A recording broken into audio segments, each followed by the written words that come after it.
Səsləndi, oyun başladı. Topa ilk dokunuşu Qarabağ futbolcuları etdi. Qayda bonusu yoxdur. Biz Oğuzunun zərbəsi və gol! Qəbələ hesabı artır 6-cı dəqiqədə. Prince Oğuzun! Eşkin Əhmədov, onun zərbəsi sürətlər.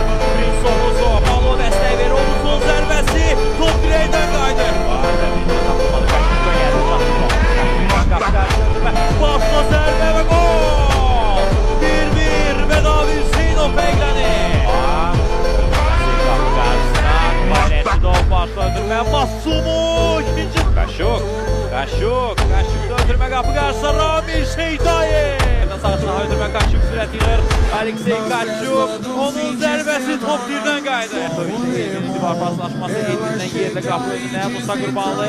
Musadan geri Yankovic və gol!